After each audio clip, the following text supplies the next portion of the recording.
Hello everyone, welcome back. Friends, जब कोई खास या कोई हमारा अपना हमें कोई उपहार या भेंट देता है तो उस खास उपहार या भेंट को हम निशानी के तौर पे रखते हैं।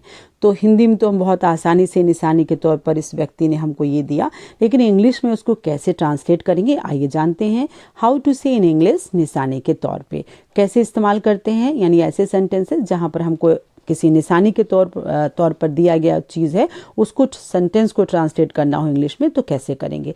जैसे पहले एग्जाम्पल कुछ देख लेते हैं, फिर मैं बताती हूँ कहाँ इस्तेमाल करते हैं। देखिए, निशानी के तौर पर मैंने उसे अपनी घड़ी दी। सेंटेंस बहुत सहजता से हम लोग बोलते हैं।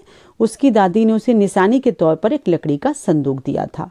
या विवाहित जोड़े ने शादी के बाद अपने प्यार की निशानी के तौर पर गुलाब की माला सुखा कर रख ली। तो ये सेंटेंसेस बहुत आम है, बोले जाते हैं। तो निशानी के तौर पर क्या बोलते हैं हम लोग, क्या इस्तेमाल करते हैं। देखिए, we use the keepsake. Keepsake जो है वर्ड, यानी ये इस्तेमाल साथ साथ करते हैं। कीप सेक ये निशानी के तौर पर जब भी आपको ट्रांसलेट करना हो तो इस्तेमाल करते हैं। यानी कोई खास चीज़ या खास मित्र ने आपको कोई खास आइटम दिया तो वहाँ पर लिखेंगे एज अ कीप सेक। तो इंग्लिश में अगर इसको जानना चाहें, जैसे मैंने यहाँ देखे सरदार वल्लभ भाई पटेल की स्टैचू है, वो एक प्रकार से निशानी के तौर पर हमारे पास है। उनकी कंट्रीब्यूशन, उन्होंने देश को जो उपलब्धियाँ उनकी हैं, जो उन्होंने महान कार्य किए हैं, उन सभी के लिए निशानी के तौर पे है। तो इंग्लिश में आप कैसे समझेंगे, अ मेमोरेबल पीस और a small item that is kept as a reminder of a person और इवेंट और अ टाइम।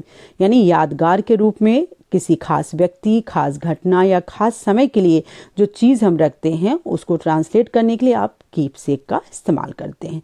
तो वल्लभ भाई पटेल की अगर स्टैचू पर मैं सेंटेंस बनाऊं तो मैं बोलूँगी the unity of this statue is made by the present government as a keepsake of the great Vallabh Bhai Patel's contribution to the country. यानी इट मीन्स है उन्होंने जो उपलब्धियाँ, जो महान कार्य किया है उसके एक प्रकार से ट्रिब्यूट के रूप में ये डेडिकेट किया गया है उनको।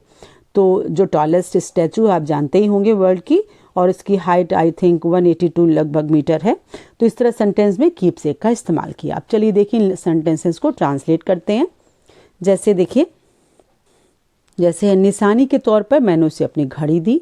आई gave him a watch as a keepsake. या दूसरा सेंटेंस, उसकी दादी ने उसे निशानी के तौर पर एक लकड़ी का संदूक दिया। हर grandmother gave her a wooden box as a keepsake. तो जहाँ पर निशानी के तौर पर आपको कोई सेंटेंस बनाना हो, आप कीप सेक रख करके आराम से उसको ट्रांसलेट करिए। विवाहित जोड़ा शादी के बाद अपने प्यार की निशानी के तौर पर गुलाब की माला सुखा कर रखेंगे। तो इसको भी कीप सेक में इस्तेमाल करेंगे। After wedding the married couple will dry the garlands of roses and preserve them as a keepsake of their love. कितना आसानी से जब निशानी के तौर पर रखना हो तो आप आराम से कीप सेक का इस्तेमाल करिए। एक और ले लेते हैं sentence. We clicked photos of our final year annual function as a keepsake. It means है फाइनल ईयर के जब फंक्शन हुआ था तो हम लोगों ने फोटोज जो खींची थी वो यादगार के रूप में हमने उसको रखा था, यानी खींचा था उसे। Thanks for watching. और ज़रूर आज के बाद आप जब भी निशानी के तौर पे सेंटेंस आपको इंग्लिश में बनाना हो तो कीप सेक का इस्तेमाल करके बनाइए। Thanks for watching. Thank you.